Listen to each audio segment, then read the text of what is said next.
प्रजापति प्रकट हुई और श्री हनुमान जी महाराज का स्तवन करना ना भूले।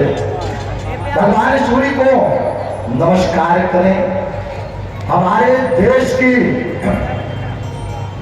एक एक जो है तो मुद्रा हमें विनम्र बनाती है, एक एक मुद्रा विनम्र बनाती है। जब आप हाथ जोड़ते हैं ऐसे करते हैं राधे राधे, तो आपके अंदर विनम्रता प्रकट होती है। पर विदेशी मुद्रा धारण करिए, जब हम हाथ मिलाते हैं ना तो हाथ मिलाते ही अभिमान प्रकट होता है। क्या प्रकट होता है? और हम चरण कहाँ के छूते हैं? घुटनों के। कहाँ के छूते? अब तो घुटनों के भी बंद हो गया, कुछ देर में पेट की छूना शुरू हो गया। क्या? झुक ही नहीं सकते। ये मस्तक जो है सर के अंगूठों में रख जाए, उसे कहते हैं प्रणाम। प्रणाम शीर्षान में प्रणाम कैसे करना चाहिए? ये सर जो है चरणों में हमारा होता है। तो क्या प्राप्त होता है? चत्वारि तेषां वर्धन्ते आयु विद्या यशो बल। चार चीजें तुरंत मिल जाता है। कौन कौन सी?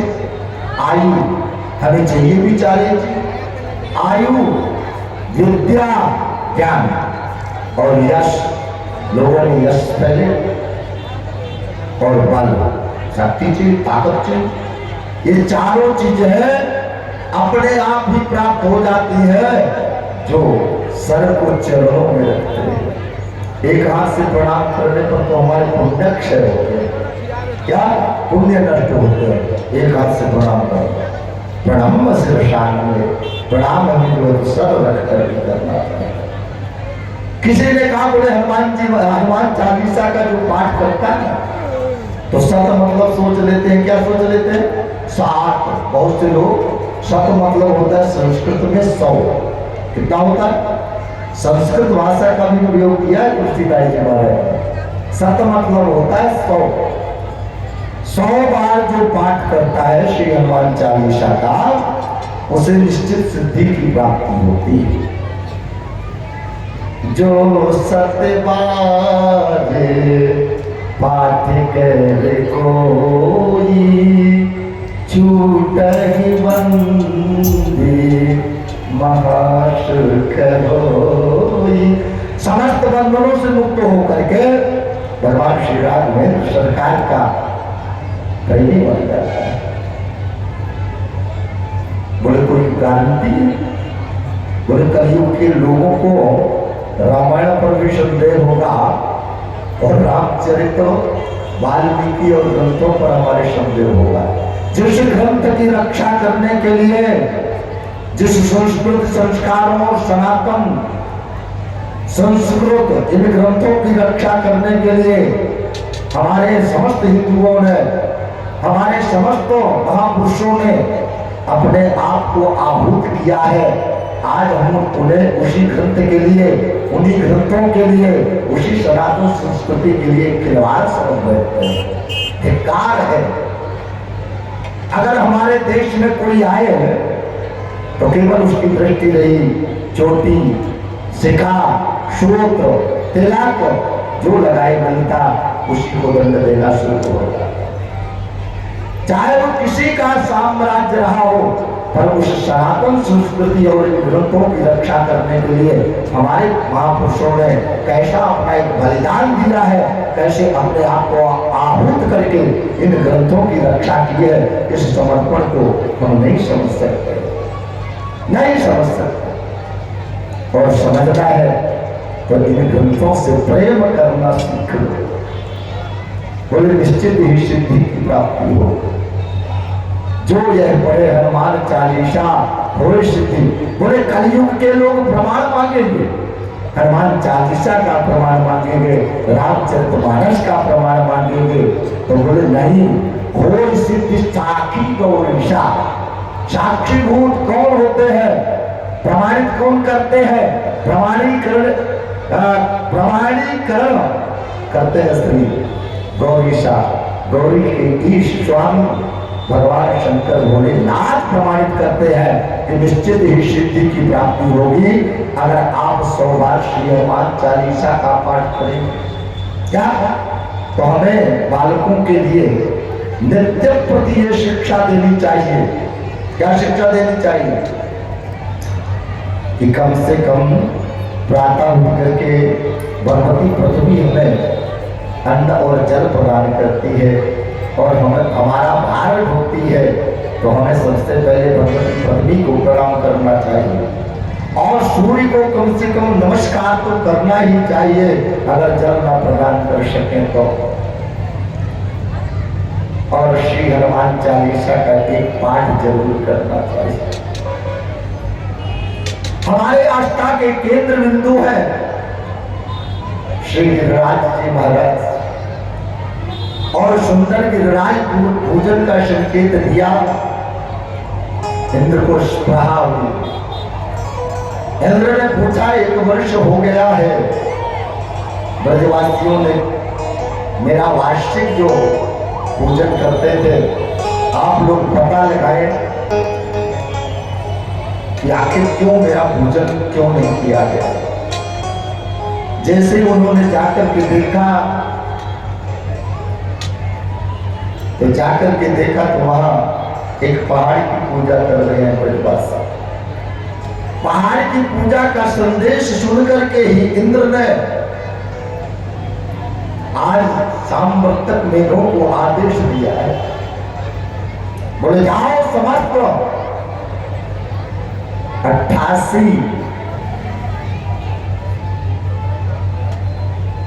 84 कोष के ब्रज को बहा हो जाकर आज ब्रजवासी। यहां ब्रह्मा को संदेह हुआ। ब्रह्मा जब अपने ग्वाल बालों के साथ भगवान का उच्चारण करते हुए बछड़ों को चराते हुए, और जब आपस में भगवान अपने सखाओं के साथ बैठ करके उनकी उच्चिष्ट प्रसादी को ग्रहण करते हैं, उनकी उच्चिष्ट प्रसादी को पाते हैं, तो ब्रह्मा ने सोचा चारों तरफ उनके ग्वाल बाल बैठे हुए होते हैं, बीच में भगवान श्री कृष्ण बैठे हुए होते हैं। कहीं तो श्री रामा से सुंदर कढ़ी लेकर के खाने लगते हैं और खड़े होकर के खाना शुरू कर देते हैं भगवान। कई मधुमंगल से लेकर के खाते हैं। समस्त सखाओं को सुख प्रदान करने के लिए आज भगवान झूठा कूठा खाते हुए ब्रह्मा ने देखा तो ब्रह्मा को संदेह हो गया। ब्रह्मा ने विचार किया कि ये ब्रह्म हो ही नहीं सकता। हम और आपके लिए तो संदेह होना एक साधारण बात है। ब्रह्मा को संदेह हो गया कि ये तो ब्रह्म नहीं हो सकता। क्या ब्रह्म नहीं हो सकता? ब्रह्म के लिए, ब्रह्म की उपासना करने के लिए, ब्रह्म की पूजा करने के लिए तो कैसे कितनी पवित्रता रखनी पड़ती है। यज्ञ में अपने परधारी के साथ प्रवेश करना, यज्ञ होने से पहले 10 विधि स्नान क्षौर करवाना, पंचगव्य आदि का प्राशन करना, तब जाकर के कहीं यज्ञ के यजमान बन करके हम पात्रता धारण कर भोजन के अधिकारी बनते हैं। और ये ब्रह्म, जिस ब्रह्म की उपासना करने के लिए इतनी बड़ी पवित्रता की जरूरत होती है, वही ब्रह्म आज जो है इन ब्रजवासी बाल बालों के साथ उनकी जूते को दिखाना। देखता हूं ये कैसा ब्रह्म है। ब्रह्मा को संदेह हो गया। समस्त वचनों को चुरा करके और ब्रह्मा जी ले गए। समस्त ग्वालों को चुरा करके ब्रह्मा जी ले गए।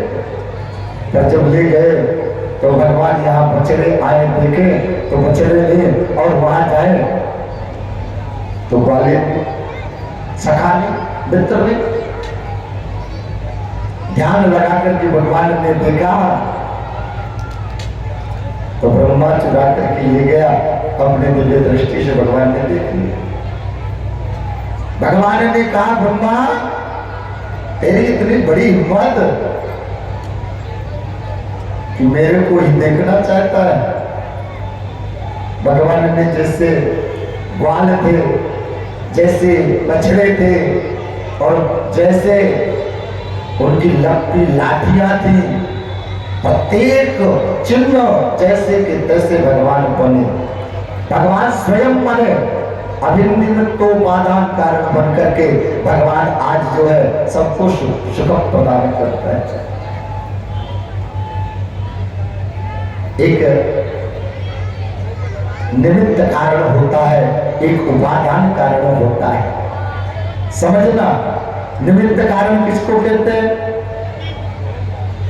जैसे सोनी जेवर से जेवर बनाता है, तो सोनी और जेवर निमित्त और उपादान कारण दोनों मिलकर के ही कोई वस्तु, कोई जो है तो गहना तैयार हो सकता है। पर भगवान स्वयं बने और स्वयं ही बनाया। यहां तक कि लाठी लगती अभिन्न निमित्त उपादान कारण बन के आज भगवान सर्वत्र बन करके आज तो गाय इतना प्यार करती है, इतना स्नेह करती है कि उन बच्चों से इतना स्नेह प्रेम नहीं करती थी।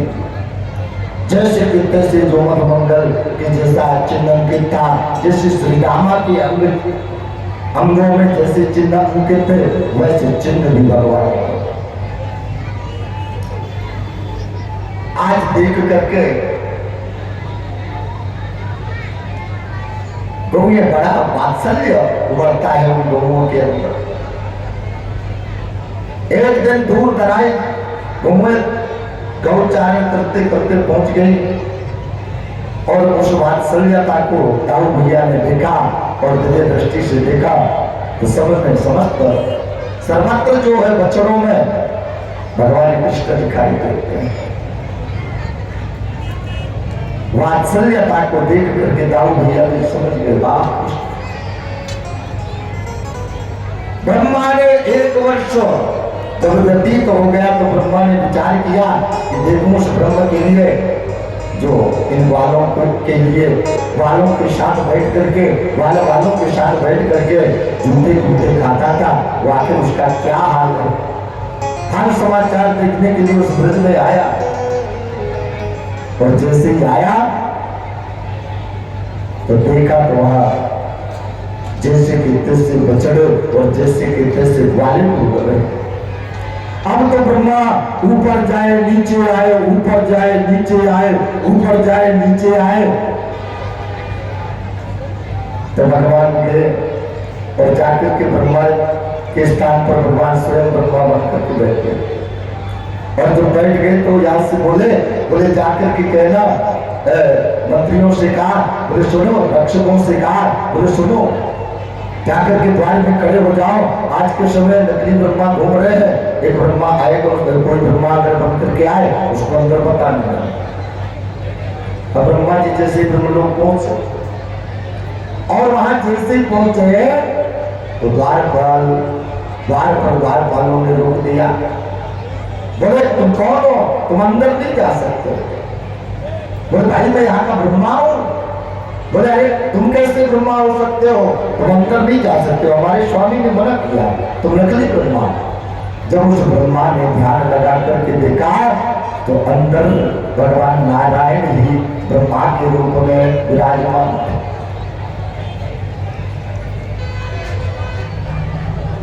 तो भगवान से प्रार्थना की, इतने में भगवान अंतर्ध्यान हो गए। आज जो है तो आकर के 42 श्लोकों से ब्रह्मा ने स्तवन स्तुति प्रार्थना की है भगवान के चरणों। पर ब्रह्मा की ओर एक बार भी भगवान ने दृष्टि डाल करके देखा नहीं। क्यों नहीं देखा? क्योंकि अपने भक्तों से अगर अपने से भक्तों को दूर अगर कोई कर दे तो भगवान उसे क्षमा नहीं करते।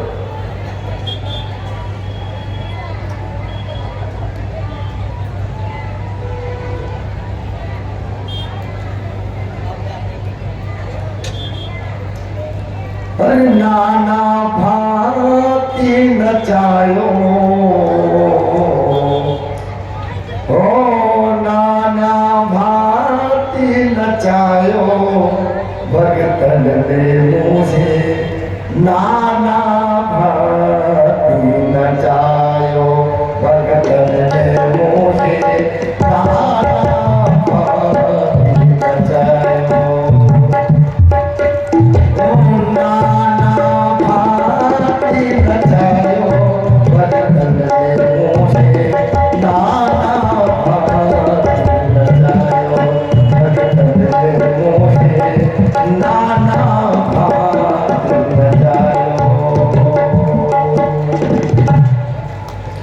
भक्तों के अधीन है भगवान। आज भगवान ने 42 श्लोकों में स्तुति स्तवन करने के बाद आज जामवंतक मेघों को आदेश दिया है इंद्र ने, जाकर के ब्रजवासियों को उस समस्त ब्रज को बहा दो। बड़ी विकराल वृष्टि की है उन मेघों ने, बड़ी गर्जना। पर ब्रजवासियों ने जब बोले कन्हैया पहले पूजन तो करायो, पर अब हमारी रक्षा कौन करेगो? बोले बाबा तुम तनिको चिंता ना करो, अब तुम्हारो कन्हैया करेगो, तुम्हारे देवता करेगो तुम्हारी रक्षा। और भगवान ने आज कन्या बलि के द्वारा श्री गिरिराज को धारण कर लिया है। बोले गिरिराज धारणा की। कन्या बलि में ही क्यों गिरिराज धारण किया समझिए। आप कभी देखे होंगे, आप चाहे जिससे ही पूजन करना शुरू कर देते हैं, पर कर्म कांड तो बाल की खाल निकालता। क्या निकालता है? बाल की खाल निकालता है। इससे किसका तिलक करना चाहिए समझिए। पूजन करते हैं प्रातः, इससे किसका तिलक करना चाहिए? ये अंगूठा आशीर्वाद प्रदायक है। अगर किसी को आशीर्वाद रूप में आप तिलक कर रहे हैं तो इससे तिलक करना चाहिए। किससे? अंगूठी से तिलक करना चाहिए। जैसे अपने बालक का तिलक कर रहे हैं, या किसी गुरु किसी शिष्य का या यजमान का तिलक कर रहे हैं तो अंगूठी से तिलक करना चाहिए। क्या हमारे पूर्वजों के चित्रपट टंगे होते कि नहीं टंगे होते, उन पर हम तिलक करते हैं तो हमें इससे भी नहीं करना चाहिए, न इससे करना चाहिए, न इससे करना चाहिए। इससे तिलक लगाना चाहिए, श्वेत चंदन और श्वेत पुष्प से इससे चंदन लगाना चाहिए। किसको? अपने पूर्वजों को, पितरों के चित्रपट में। क्या इससे तिलक करना चाहिए? इससे आशीर्वाद प्रदायक है। तो आशीर्वाद अपने बालकों को, गुरु शिष्य को और आचार्य यजमान को जब तिलक करे तो इससे करना चाहिए। अपने तिलक करें तो किससे करना चाहिए? ये बीच वाली अंगुली से, बीच वाली अंगुली से अपने तिलक लगाना चाहिए। भगवान को समर्पित करते हुए अपने तिलक करना चाहिए। और इस अंगुली से कन्नी अंगुली के बगल वाली अंगुली से देवताओं का अर्चन, अपने पूज्यों का अर्चन और ब्राह्मणों का अर्चन, संत महापुरुषों का तिलक इस अंगुली से करना चाहिए। अब इसको ले लिया काम में, आशीर्वाद देने के काम में लिया, इसको पितरों के काम में लिया, ये स्वयं के तिलक के काम के लिए लिया और इसको देवार्चन देवताओं के अर्चन के लिए लिया। तो ये जाकर के रोने लगे, ये अंगुली जाकर के भगवान के चरणों में रोने लगे। बोले ये बताइए कि आपने ये आपके दिव्य मंत्र के द्वारा आशीर्वाद देगा। पुत्रार्चन में पितरों के निमित्त पुत्र देवता माने जाते हैं, तो देव अर्चन में इसे भी ले लिया और भक्त के अर्चन में इसको ले लिया, स्वयं के अर्चन में इसको ले लिया। भगवान मैंने कौन सा ऐसा अपराध किया है, ऐसी कौन सी गलती मैंने की है कि मुझे आपने अपनी सेवा में नहीं लिया? तो भगवान ने कहा, बोले अरे कन्नी अमली, अरे कनिष्ठिका, तुम चिंता मत कर। द्वापर में जब मैं अवतार लेकर के आऊंगा ना, तो एक दिन नहीं, भक्त और भगवान दोनों मेरे साथ होंगे। एक दिन नहीं, 7 दिन तुझे मैं अपनी सेवा में लूंगा। और इसी कन्नी अंगुली में भगवान ने एक दिन नहीं, भक्त और भगवान के सहित आज कन्नी अंगुली के द्वारा भगवान ने गिरिराज धारण कर लिया। क्या धारण कर लिया? गिरिराज धारण कर लिया। बड़ी खुश हुई अंगुली, बड़ी प्रसन्न हुई। अब सब लोगों ने अपनी अपनी लपटी लाठियां लगा रखी, और जब लाठियां लगा रखी तो अब 5 दिन हो गया, 6 दिन हो गया, गिरिराज धारण किए। छठवें दिन सभी ग्वालों ने कहा, बाबा ने कहा, बोले अरे कन्हैया तू जो है तो 7 वर्ष को है, 7 दिन की आयु में 7 कोस के गिरिराज को 7 दिन तक भगवान ने अपने कन्या मुड़ी में धारण करके रखा। बाबा और ग्वालों ने कहा, बोले कन्हैया तू अभी छोटो है, 7 वर्ष की आयु है, तो ऐसा करे कि भैया 6 दिन रह गए, तू शांति पकड़ ले, अब कुछ मतलब थक गए हो तो कम से कम कुछ सोता ले। तो भगवान ने कहा कि भैया ठीक है, अगर आप लोग कह रहे हो, तो भगवान ने जैसे कन्या मुड़ी को थोड़ा नीचे किया तो जितनी लकुटी और लाठी लगी हुई थी ना, सब चट चट चट चट करके सब लाठी, और जैसे चूक टूटी तो अब सब भगवान की ओर निहार करके देखे। अरे बोले बाबा ने कही, बोले गर्गाचार्य जी तो यूं कह रहे हैं कि कछु कछु ऐसे गुण हो गए हमें जैसे भगवान में पाए जाए। तो गर्गाचार्य जी ने जब नामकरण किया हो ना, तो सत्य ही कही गर्गाचार्य जी ने, वसुदेव ग्रहे साक्षात, क्या ये साक्षात ईश्वर भगवान के गुण कुछ पाए जाएंगे। तो भगवान ने सोचा कि अगर मुझे इन्होंने भगवान मान लिया ब्रजवासियों ने, तो कल जाकर के एक जो है अरिया में छोटा सा स्थान दे करके, अलमारी में छोटा सा स्थान दे करके और मुझे रख देंगे, और रख करके 4 चिरौंजी का भोग लगाएंगे और कहेंगे, पानी घुमा करके कहेंगे, हे भगवान पाओ आप, तो मैं यहाँ जो है तो ब्रज में माखन मिश्री खाने को आए हो, कल से 4 चिरौंजी में ही रहना पड़ेगा क्या। और करते भी यही, कहाँ भोग लगाने की ज्यादा समय है, इतना समय है, एक साथ 4 चिरौंजी रख ली जाती है और फिर 4 चिरौंजी निकाली गई और भगवान के सामने। तो बोले इनको समझाना पड़ेगा। बोले चोरी कन्हैया चोरे, तो आज तक बताया ना, तू तो भगवान है।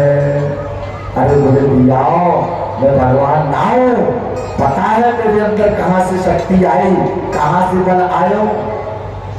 बोले हाँ कन्हैया बताए। बोले जिस समय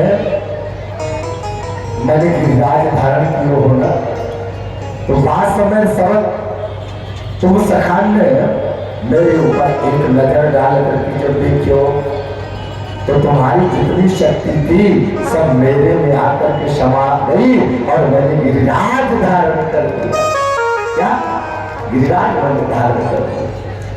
और भैया कहा कहूं, ब्रजवासी तो मेरे प्राण वल्लभ है, प्राण प्रिय है। ब्रजवासी वल्लभो सदा,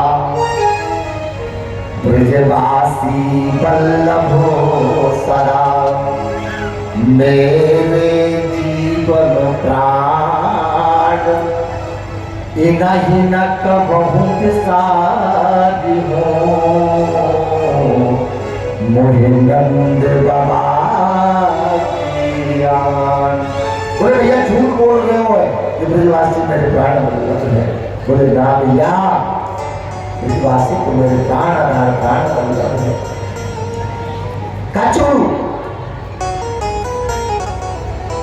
ब्रजवासी वल्लभ सदा मेरे जीवन प्राण, इनको मैं कभी भूल नहीं सकता। और ये मैं नंद बाबा की आन कहते खाए के कह रहे हो, सौगंध खाए के कह रहे हो कि ब्रजवासी मेरे प्राण आधार है। तो भैया मेरी शक्ति नहीं, अरे कछु माखन को बल बढ़ो। अरे कुछ तो भैया ने माखन कमाया क्या? भैया बचपन में छोटो हो तब भैया कहो करती, कहा कहो करती, ये लाला माखन खाए ले ना, तो तेरी चुटिया छोटी है जाए।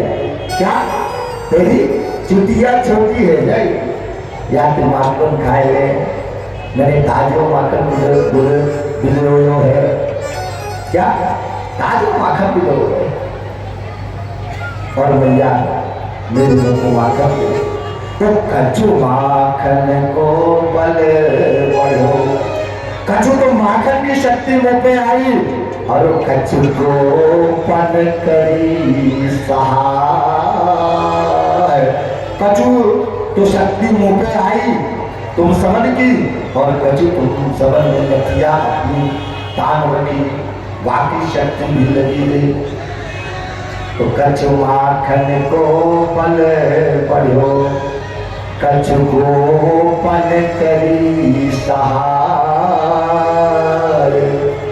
श्री राधे जू की कृपा सो मैंने गिरिवर लियो उठाए और सबसे ज्यादा तो राधे रानी की कृपा है सो आज मैंने गिरिराज धारण कर लियो। अब मुझे भजन का याद आ जाता है खैर मेरे अंदर से भाव के भजन प्रकट होते हैं और ज्यादा भजन का समावेश अगर करना हुआ करेगा तो भागवत नहीं रखनी चाहिए आर्केस्ट्रा रख लो ज्यादा अच्छा है क्या भजनों का अगर ज्यादा आनंद लेना है बोले महाराज भजन ज्यादा होने चाहिए भजनों का आनंद तो फिर आर्केस्ट्रा रखना चाहिए नहीं कथा तो रखनी नहीं चाहिए आर्केस्ट्रा में बढ़िया चलते पर भजन भाव भगवान पर समर्पण भागवत को ये प्रकट करती है रस प्रकट करती है। शायद मेरी आवाज सबको समझ में आ रही है ना किसको समझ में नहीं आ रही सबको आ रही हाथ खड़ा करो सबको समझ में आ रही सबको आ रही ना स्पष्ट आवाज आ रही सबको आ रही कहते आवाज समझ में नहीं आती सबको आ रही तो क्या राधे जो की कृपा से मैंने गिरवर लियो उठाए राधे जी की कृपा भी मुँह पे तो आज मैंने गिरिराज धारण कर लियो हो।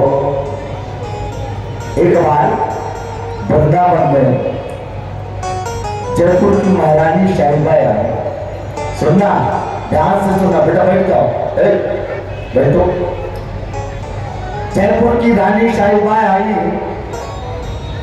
तो आगे आगे उनके सैनिक चल रहे थे बोले रानी साहिबा आ रही है साइड से हो जाओ रानी साहिबा आ रही है साइड से हो जाओ तो एक झाड़ू मारने वाली झाड़ू मार रही थी तो उसने कहा कि भाई कौन सी निगोरी रानी साहिबा आ रही बोले जयपुर की महारानी निगोरी मतलब गाली है ब्रज में गाली को थोड़ी थोड़ी में दिया जाता है हेलन तो बोला वचनन च गाली किसी ने ब्रज पूछा कि भाई ब्रज कहाँ से प्रारंभ होता है बोले जहाँ से गाली गलौज शुरू हो जाए वहीं से समझ लेना ब्रज शुरू हो गया क्या तू तड़ाक करके बोलना अरे भैया कहाँ को रहने वालों है कहाँ से आए हो तुम ये तू तड़ाक करके बोलना और वचन वचन पर गाली दे देना प्यार की गाली है तो उस झाड़ू मारने वाली ने कहा बोले कौन है निगोरी रानी साहिबा आ रही है यहाँ तो 3 ही महारानी है कौन चौथी तो कोई है ही नहीं बोले 3 कौन सी बोले एक यमुना महारानी दूसरी राधा रानी और तीसरी महक रानी चौथी निगोरी कहाँ से आ गई क्या चौथी कहां से तो राधा का जब हम स्मरण करते हैं तो भगवान कृष्ण दौड़े आते हैं। आइए राधा को पुकारते हैं भजन का आनंद मैं तो बता रहा हूँ मैं सही सच बता रहा हूँ मेरी कथा में और बोलने में तो कमजोरी नहीं करता। छत्तीसगढ़ का एक जिला बना था सुकमा जब सुकमा में नया जिला बना तो सबसे पहले इस राज के लिए अवसर मिला और वहाँ की समिति ने बुलाया नए जिले के उपलक्ष्य में हमें कथा करने के लिए तो जब वहाँ गए तो मैं बता रहा हूँ एक वहां पर पहाड़ी एरिया है, तो एक रीवा से त्रिपाठी जी वहां डिप्टी रेंजर थे, तो वो प्रतिदिन आया करते हमारे पास। तो हमारे सनातन संस्कृति को लेकर काफी बोलते थे। तो उन्होंने कहा मुझे महाराज थोड़ी ये सब ज्यादा ना बोला करिए, यहाँ नक्सलवादी क्षेत्र है और नक्सलवादी क्षेत्र में बोला यहाँ तो एक एक फीट पर बम लगे हुए हैं नीचे। तो देखो ये व्यासपीठ बड़ी पवित्र होती है और सत्यता को कभी छुपाई नहीं जा सकती। जब मैं व्यासपीठ पर बैठा तो मैंने कहा कि देखिए भारत पर जो है तो लड़ते हुए सैनिक जब शहीद होता है ना, तो सीधे उसके लिए स्वर्ग के द्वार खुले हुए होते हैं। क्षात्र धर्म का पालन करते हुए वो सैनिक जब वहां उसकी मृत्यु होती है युद्ध करते करते, तो स्वर्ग सीधे द्वार खुले हुए होते हैं। मैंने कहा मैं ब्राह्मण हूं और ब्राह्मण अगर बोलने में संकोच करे तो उसका बहुत बड़ा अपराध करना चाहिए। मैंने कहा अगर मैंने बोलने में कोई कमी की, शास्त्र का कुछ मैंने छिपाया तो मुझे अपराध लगेगा, पर अगर इस व्यासपीठ में अभी तो मुझे संदेह है कि मैं स्वर्ग में जाता हूं कि नरक में जाता हूं, पर अगर इस व्यासपीठ से बोलते हुए अगर मैं मारा गया तो मैं दावे के साथ कहता हूं कि स्वर्ग के द्वार मुझे खुले हुए मिलेंगे। क्या स्वर्ग के द्वार मुझे खुले हुए मिलेंगे?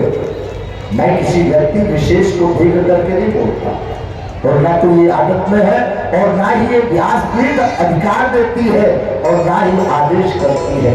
इस पवित्र व्यासपीठ का हम महत्व समझें, और यही मैं समझाने के लिए आपको श्री धाम वृंदावन से आया। आइए राधा रानी को हम बनाएंगे तो कृष्ण वैसे ही दौड़ चले आएगा। सरस किशोरी वयस की रति रस बोली की जय भाती को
सारे परिवासियों को आज एक साथ एक जगह करके भगवान ने आज 7 कोष के 7 वर्ष की आयु और 7 वर्ष के गिरिराज और 7 दिन तक भगवान ने करनी उंगली में धारण करके रखा। इंद्र ने श्याम भक्त को मेघों को आदेश दिया, जाकर के 84 कोष के अंदर के समस्त भूत को बाहर। ब्रजवासियों की इतनी हिम्मत कि मेरी पूजा छोड़ करके आज उस कृष्ण के कहने पर एक पहाड़ की पूजा करने लगे। आज जब ऐसी घनघोर वर्षा करने के बाद इंद्र ने देखा कि धूल उड़ रही है, तो कौन पी गया इस जल को? जल को कौन पी गया? अगस्त ऋषि पी गए उस जल को। समस्त जल को अगस्त ऋषि पान करके जब हमारे देश में अंग्रेज आए थे ना, अंग्रेज, तो अंग्रेज 15 अगस्त को ही हमारा भारत देश स्वतंत्र क्यों हुआ पता है? अरे 15 अगस्त को इसलिए स्वतंत्र हुआ कि जब उन्होंने सुना, कौन ने? अंग्रेजों ने सुना कि 1 अगस्त में इतनी बड़ी ताकत थी कि समस्त समुद्र का जल पान कर सकते हैं, तो कहीं अगर 15 अगस्त एकत्रित हो गए तो हमारा तो इस देश में रहना ये मुश्किल पड़ जाएगा, इसलिए 15 अगस्त के पहले ही छोड़ दो। तो 15 अगस्त को हमारा देश स्वतंत्र भारत हो गया।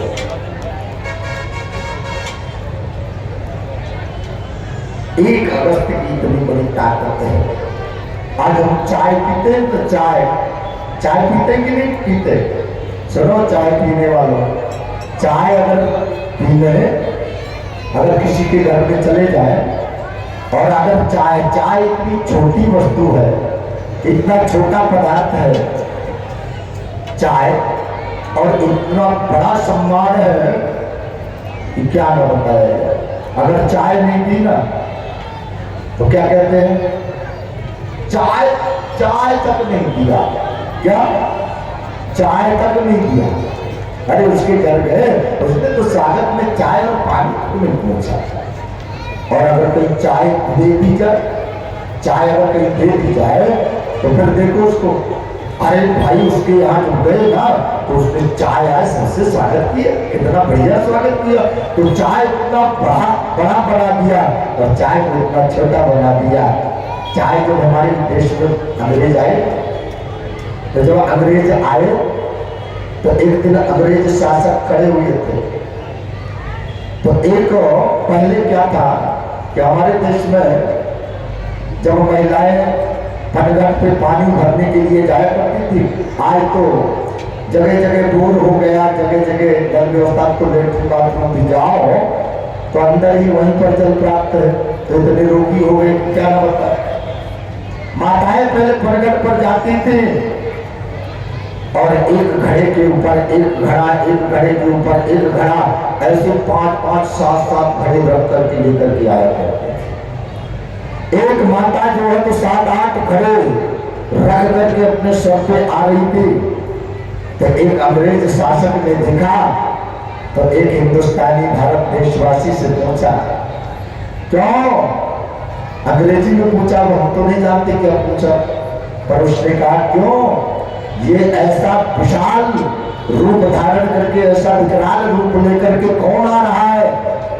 तो उस भारत देश के पुरुष ने कहा, बोले भारतीय नारी आ रही है। कौन आ रही है? भारत देश की महिला आ रही है, भारत देश की नारी आ रही है। तब अंग्रेज ने विचार किया कि जब भारत देश की नारी के अंदर इतनी बड़ी शक्ति है, इतनी बड़ी ताकत है कि एक घड़े के ऊपर एक घड़ा, एक घड़े के ऊपर एक घड़ा, ऐसे 7-8 घड़े रखे हुए हैं, तो भारत देश के पुरुष के अंदर कितनी बड़ी ताकत न होगी? क्या भारत देश के पुरुष के अंदर कितनी बड़ी ताकत न होगी? तो मानो आज अंग्रेजों ने क्या चलाया? बोले इस जर्सी गाय और क्या चला है, जर्सी गाय, गायों का और भैंसों का समर्पित धातु को संचित कर एक तैयार किया, क्या, जर्सी गाय। और दूसरा क्या तैयार किया, चाय। चाय पीने वालों सुन लो, अब तो पीने के लिए तो हम काली पीते हैं, पर पीते तो है, हम तो काली पीते हैं, पर पीते हैं, पर दूध का तो सम्मान कम से कम बचाए रखे। बोले दूध को चाय जगह जगह जब बनेगी तो उस दूध को डाला जाएगा और वही दूध पीने के बाद देवताओं को हम अभिषेक करते हुए अभिषेक करते हैं, उस दूध को उसको धो करके फिर नाली में पटक दिया जाएगा। तो घटम स्वप्नम न दृश्य है, जब दूध की शक्ति क्षीण होगी। उस भारत देशवासी ने कहा था, बोले शक्ति काहे की है, अंग्रेज ने पूछा। बोले शक्ति हमारे यहाँ दूध होता है, हमारे घी यहाँ घी होता है और दूध घी से शक्ति आती है। तब अंग्रेज ने चाय, तो पहले जो पुराने लोग रहे होंगे अगर किसी ने सुना हो, तो चाय जगह जगह फ्री दिया जाया करती थी, क्या फ्री दिया जाया करती थी। पर आज जब जन जगह तक चाय पहुंच गई तो आज चाय के ऐसे आदि बन गए, ऐसे आदि बन गए कि जहां प्रातः में अपने घर का दर्शन करना चाहिए, वहां चाय की प्याली का दर्शन शुरू कर दिया। क्या, चाय की प्याली का दर्शन शुरू कर दिया। देखते हैं और कहते हैं, पहले हमारे यहाँ भारत देश की परंपरा थी और हमारी शास्त्र सम्मत परंपरा है, कराग्रे वस्ते लक्ष्मी, कर मध्य सरस्वती, कर मूले स्थितो ब्रह्मा, प्रभाते कर दर्शनम। पर अब क्या हो गया, प्रभाते कप दर्शन। सबसे पहले चाय चाहिए, हम इतने आदि बन गए। जबकि 42-40 वर्ष तक हमारे टीचर्स कहा करते थे, गुरु जी तो नहीं पर टीचर्स कहा करते थे, को वैसे पढ़ते थे 6वीं 7वीं 8वीं, तो हमारे टीचर्स कहा करते थे, बोले बेटा चाय तो 40 तक नहीं पीनी चाहिए। फिर आलस्य प्रमाण भगाने के लिए 40 के बाद भले ही पीना शुरू करो। चाय के हम इतने आदि बन गए, उसी दूध और रोटी की शक्ति है। भगवान गौपालन करने वाले गोपाल है। आज उस इंद्र ने देखा और आया इंद्र ने सिर्फ 19 श्लोकों में स्तुति स्तवन प्रार्थना की है भगवान के चरणों। कितने श्लोकों में, 19 श्लोकों में।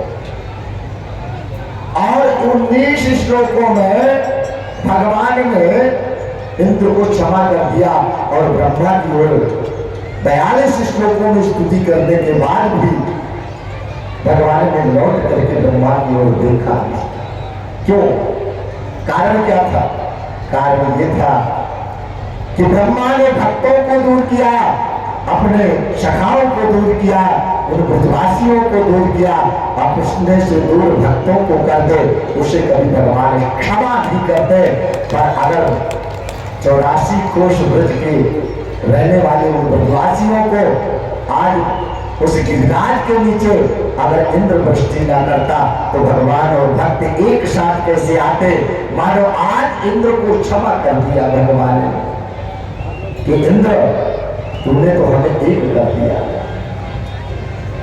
संत हृदय नवनीत समाना, भक्त और भगवान एक जिस जगह में हो जाता। आज एक साथ कर दिया उन ब्रजवासियों को, तो इंद्र 19 श्लोकों में प्रार्थना करने पर भगवान ने क्षमा कर दिया। आज इंद्र जो है लौट करके गया और लौट करके जाने के बाद आज गिरिराज पूजन के बाद एकादशी व्रत रहते हैं। एकादशी व्रत कौन रहते हैं, बाबानंद। बाबानंद एकादशी का व्रत रहते हैं और ध्यान नहीं रहा, पहले घड़ी तो रहती नहीं थी, तो घड़ी नहीं रहती थी तो घड़ी के माध्यम से क्या देखें? पहले लोग अंदाज से ही देखते थे और अर्धरात्रि में ब्रह्म मेला समझ करके और बाबा नंद जो है तो चले गए। कहाँ स्नान करने के लिए? यमुना जी। तो रात्रि में स्नान करना देखो कुछ सुनिश्चित बताया है, ये अपराध होता है। मैं आप सभी से बता नहीं पाया और ये बातें जरूर बताना चाहूंगा। पीछे बताया कि कौन देवता कैसे खुश होते हैं, कैसे प्रसन्न होते हैं। अलंकार गहना भूषण इत्यादि से भगवान विष्णु खुश होते हैं, प्रसन्न होते हैं। और नमस्कार कर लेने मात्र से आप पहुंचते हो का महाराज हमें तो फला बीमारी है, क्या बताएं, ये तो हटती ही नहीं। अरे प्रातः काल भगवान सूर्य जब उदय होते हैं ना और जब उनकी लालिमा दिखाई दे तो वंदन अभिनंदन स्वागत के लिए हाथ जोड़ करके खड़े हो जाए। अगर एक भी रोग आपके अंदर रह जाए तो सोते रहते हैं। आदत होती है 1 बजे तक जगने की, रात्रि में कौन जगता है? जागते तो योगी भी, भोगी भी जागते, पर रात्रि काल जो होता है वो राक्षसों का, असुरों का, दैत्यों का होता है। क्या सोना चाहिए, पर हम क्या ब्रह्म वेला उस सूर्य उदय को छोड़ करके और फिर 10-10 बजे तक सोते। कुछ कार्य उस संधि काल में नहीं करना चाहिए जिस समय सूर्य उदय हो और जिस समय सूर्य अस्त हो। संध्या काले तो संप्राप्ते कर्म चत्वारि वर्जये आहारम भोजनम निद्राम स्वाध्यायात विवर्जये। 4 कार्य नहीं करना चाहिए। कौन कौन से नहीं करना चाहिए? विद्यार्थी के लिए स्वाध्याय नहीं करना चाहिए। अगर संधि काल सूर्य अस्त और सूर्य उदय के समय विद्यार्थी अध्ययन करता है तो उसकी बुद्धि कमजोर पड़ती है। क्या?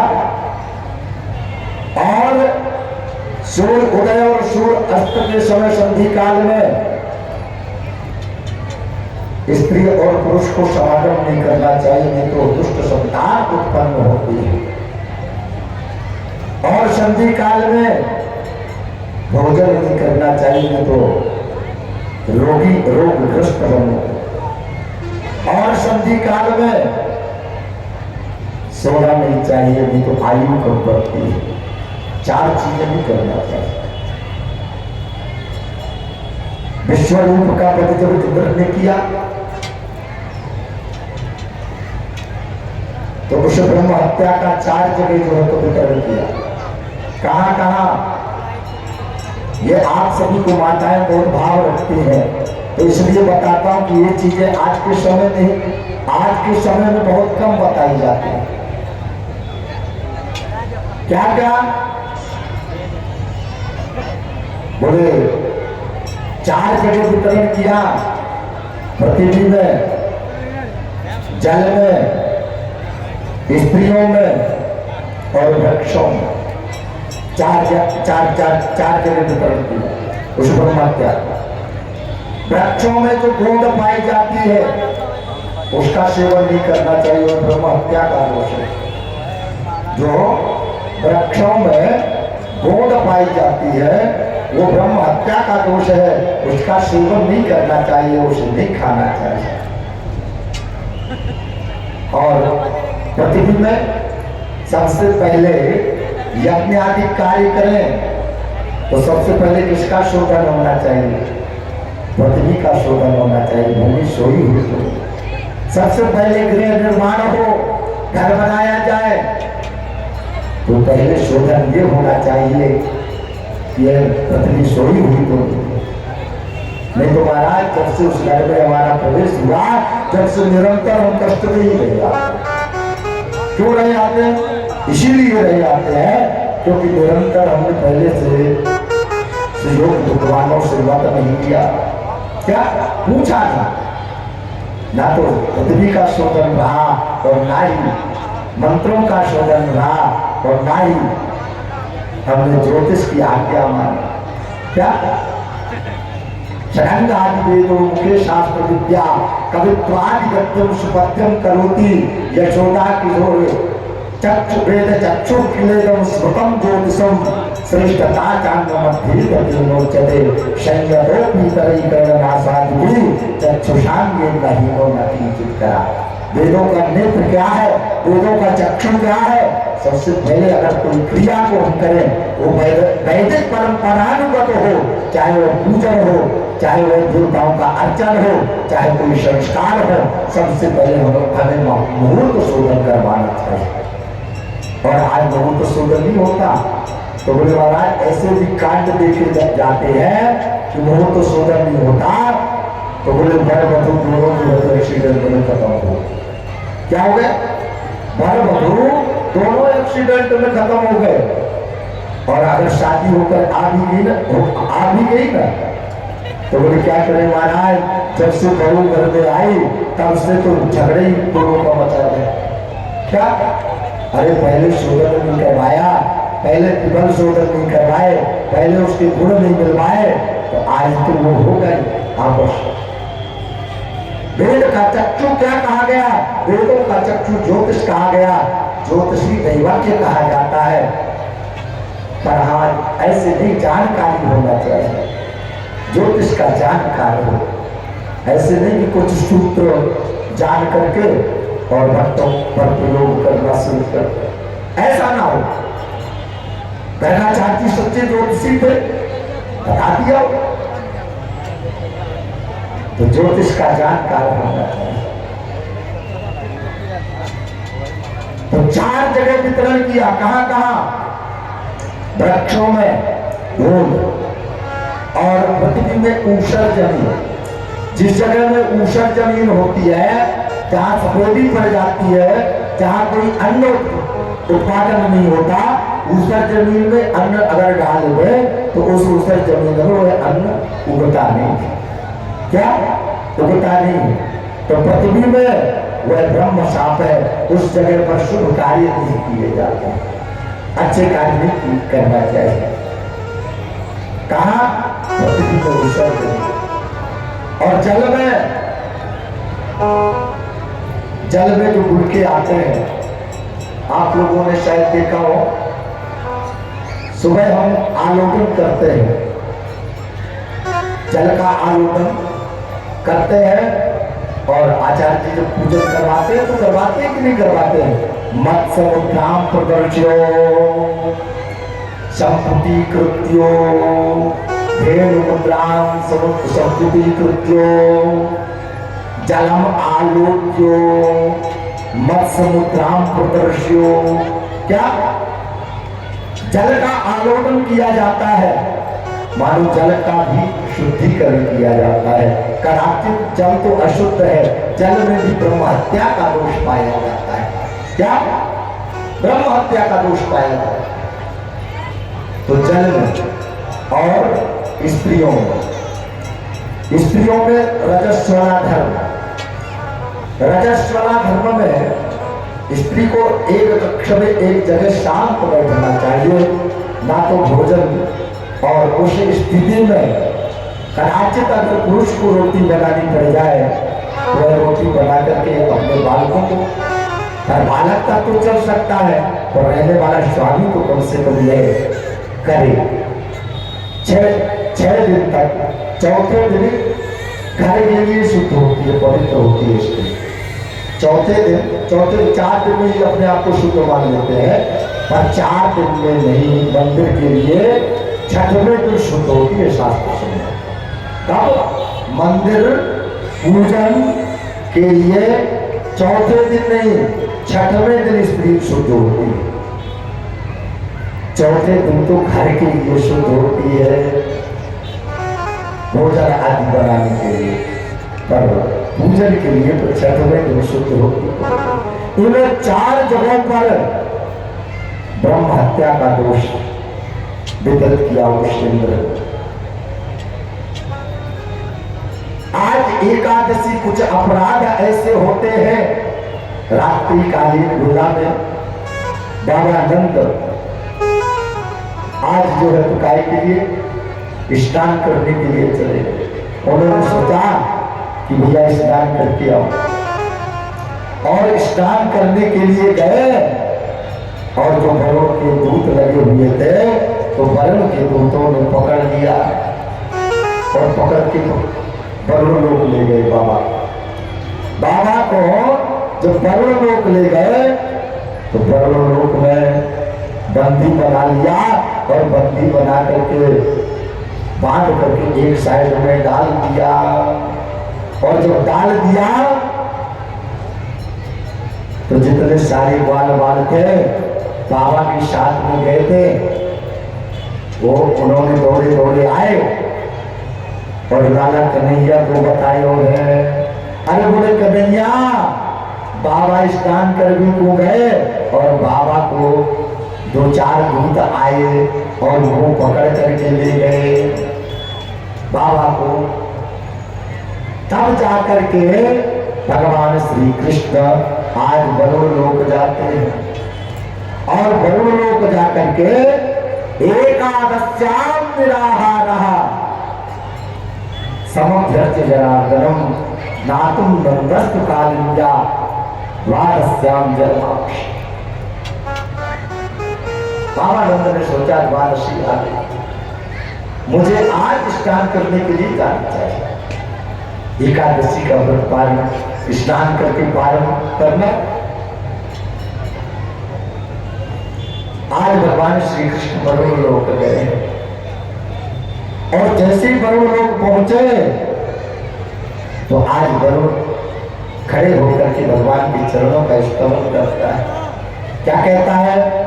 अद्य में निभतो देहो अद्यैवार्थोऽधिगत प्रभो त्वत्पाद भाजो भगवन्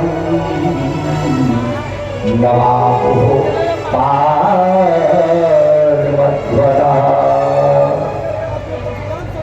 आज गुरु कहता है कि धन्य भगवान, हम समस्त देहधारियों का ये शरीर धन्य हो गया जो आपके दर्शन प्राप्त हुए। आपके दर्शन प्राप्त करके धन्य हो। आपने किस प्रकार से हमारे ऊपर कृपा करी, आप बताए भगवान क्या आदेश है हमारे। तो भगवान ने कहा कि अभी कहते हो, और आप अपना आसन छोड़ दिया, आसन में बिठा करके 150 पूजन किया है भगवान का। अब बाबा सब देख रहे हैं, क्या बाबा नंद सब देख रहे हैं कि मेरा कन्हैया आयो है, और आज मोटू बांट के लाए यम के दूत सब उनके चरणों पर पड़ रहे हैं, चरणों में पड़ रहे हैं।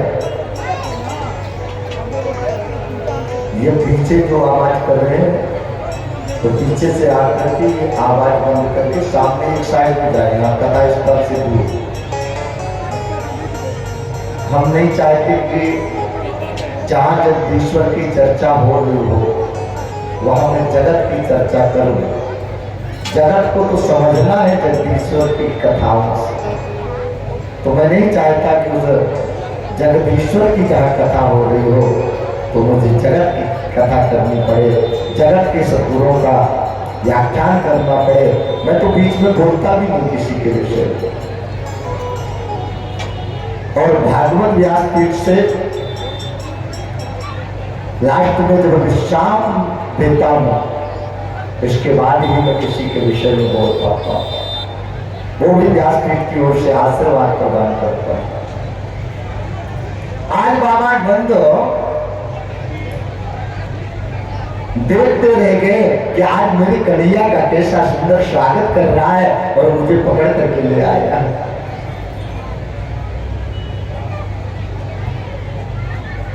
तो जब आदेश के लिए पूछा महाराज आदेश करो, भगवान आदेश करो, आप कैसे आपका पदार्पण करे, यहाँ कैसे हुआ, कैसे आपने किस प्रकार से आपकी कृपा की, क्या करो, आपका आदेश मेरे लिए क्या है। तो भगवान ने कहा बोले आदेश के लिए पूछ रहे हो, आदेश के लिए पूछ रहे हो। यहाँ मेरे पिताजी को, वो जो पिताजी को आपने बांध करके डाल रखा है, और मुझसे जो है तो आदेश पूछ रहे हो। तो जैसे ही सुना तो तुरंत जो है तो बाबा नंद को खोला, और आज कहता है कि हम जो है तो नहीं जान पाए भगवान, और हमसे अपराध हो गया, और छोटा मोटा अपराध नहीं हुआ, बहुत बड़ा अपराध हो गया। क्या कहते हैं बलदेव, अजानता माम कीनो, अजानता माम कीनो, मूढ़े न कार्य वेदिना, आनी तो यम तव पिता तत्क्षन्तुमर्हति। हे भगवान, हमारे अपराध को आप क्षमा कर दें, अनजाने में हमसे भूल हो गई, हम नहीं समझ पाए कि आपकी पूज्य पिताश्री है और हम उन्हें ले आए, ये तो हमारा अपराध हो गया, तो हमें क्षमा कर।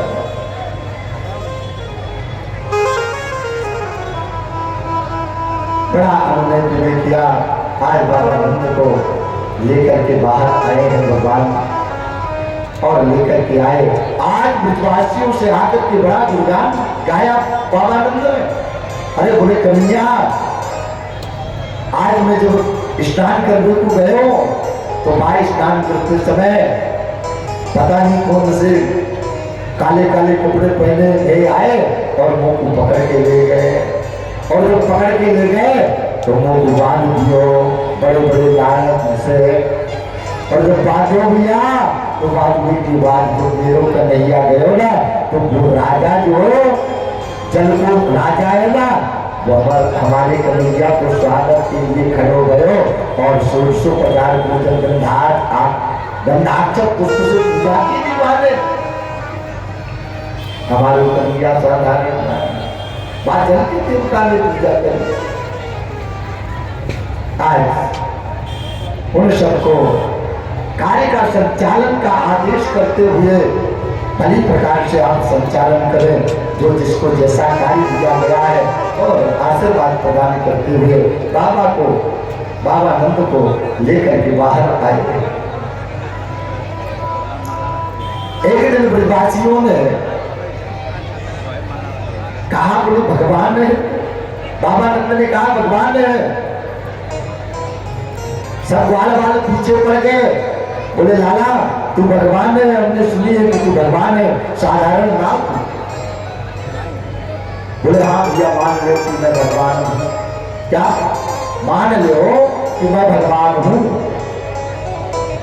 अच्छा तो भैया मान गए, पर कन्हैया तेरे धाम के दर्शन करने हैं हमें। क्या? अरे तेरे जो धाम है ना, जहाँ तू रहते है वहां के दर्शन करनो है, दर्शन कराए भी कन्हैया। और आज सबरे ब्रह्मांड ब्रह्म कुंड पर जाकर के गोता लगाया है, और समस्त ब्रजवासियों के साथ भगवान जो है तो आज वैकुंठ प्रवेश कर गए हैं।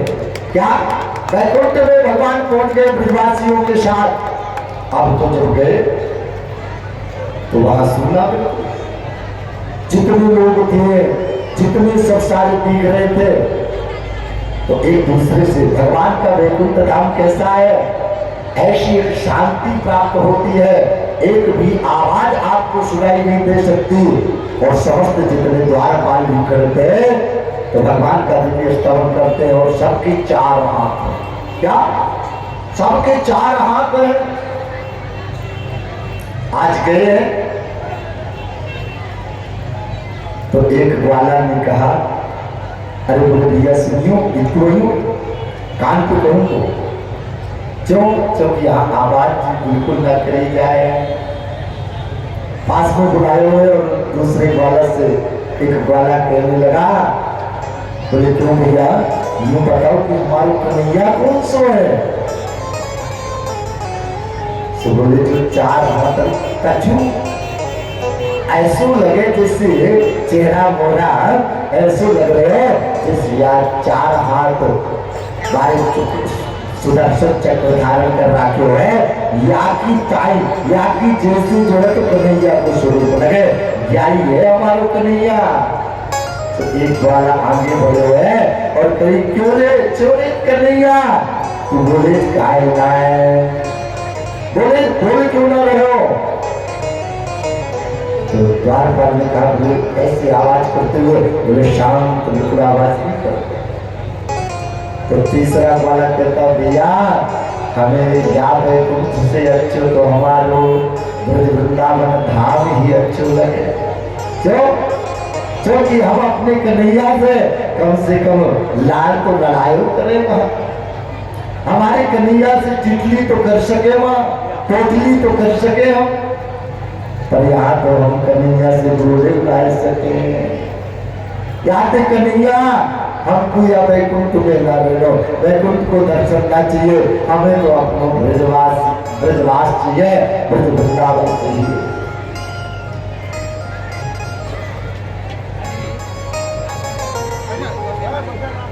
अरे वृंदावन कैसा है वृंदावन अरे वृंदावन धाम अपार